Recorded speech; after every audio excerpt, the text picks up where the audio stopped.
وردة الصبح من إيدي لعيونك يا لينا. بيتبادل الأشخاص يوم عيد الحب كل عام أكثر من 50 مليون وردة حمراء، وبيتم إنتاج مليارات قوالب الحلوى يلي بتكون على شكل قلب بهاليوم.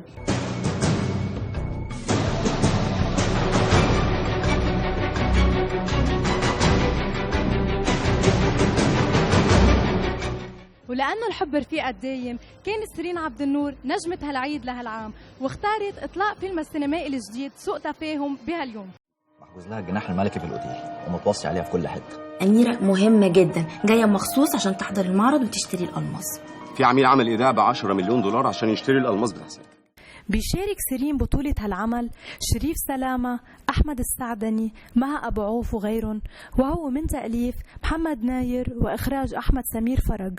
أما الإنتاج فهو لشركة المتحدين للإنتاج الإعلامي صادق الصباح. أنا بتكلم بعد وحضرتك تتكلمي بعد.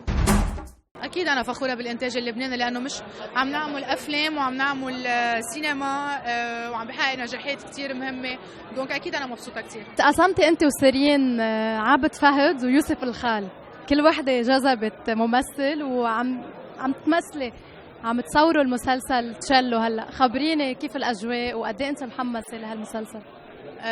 تشيلو مسلسل أنا بوعد فيه الجمهور، يعني مسلسل كتير مفاجأة حلوة رح يكون من كل النواحي مميز، وإن شاء الله يا رب يعني بيلقى النجاح اللي نحن متوقعينه. هي الدنيا دي تساوي لو كان ما فيهاش حد يداوي. بدي أقول لها ألف مبروك لسيرين، بدي أقول لها إنه هيك مبسوطة بالشيء اللي عم بيصير، ومبسوطة بازدهار السينما، ومبسوطة بكل الناس اللي موجودة يلي جاية هيك تتفائل وتنبسط بالسينما وتستمتع فيها. قد ايه محمسة للبدء بتصوير 24 كيرات؟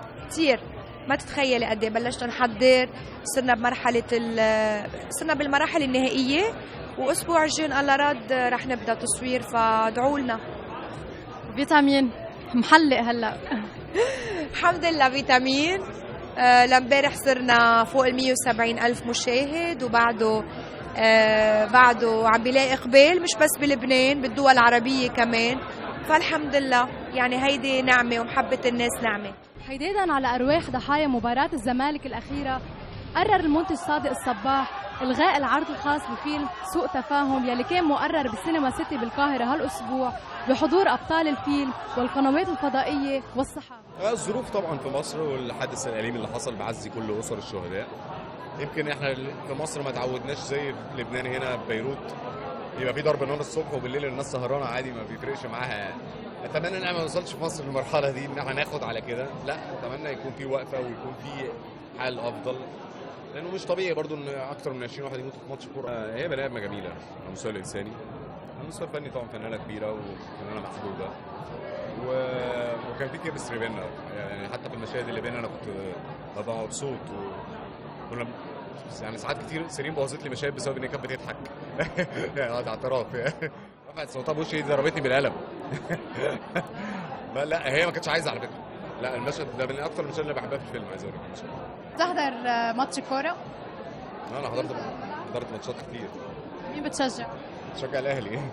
بتدور أحداث الفيلم بإطار اجتماعي حول فتاة لبنانية بتشتغل بائعة بأحد محلات الحلويات، وبتعيش حياة عاطفية متضاربة كونها بترغب بالارتباط بإنسان جيد، وبتلاقي هالصفات بشاب مصري فبتتعلق فيه وبتوقع بحبه، إلا إنها بتواجه العديد من المشكلات بسبب هيدي العلاقة. أنا وأحمد أصدقاء من عمر طويل جدا، وسيرين ده أول عمل معاها وبقينا أصحاب جدا، كان في روح حلوة بينا طول الوقت، واعتقد ان الروح دي هتبان على الشاشة ان شاء الله.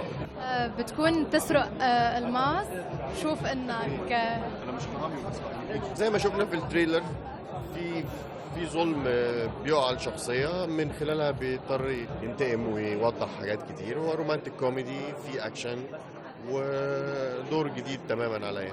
سيرين بتعقد، شهادتي فيها مجروحة، بالفيلم بتاخد العقل. أنا حضرت الفيلم بعرض يعني سبيشل بجنن، وحتشوفوها اليوم. 24 كيرات الأسبوع الجاي إن شاء الله حنبتدي تصوير فيه، وفريق العمل اكتمل وسيرين بتاخد العقل.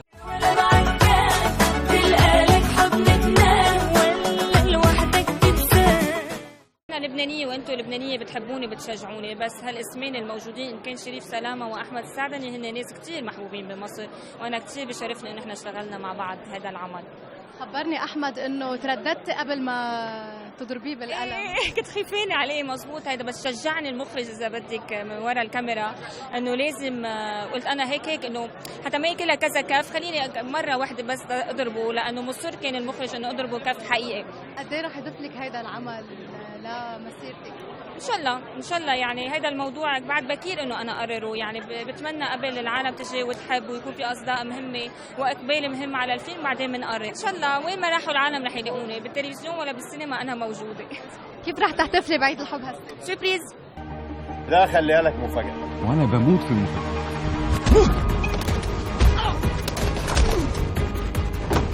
ابوك ده هو اللي ضيع حقه بالجري ورا النسوان والقمار. انت كذاب. بيقهرها وببكيها وبيعذبها وبيدمر لها قلبها.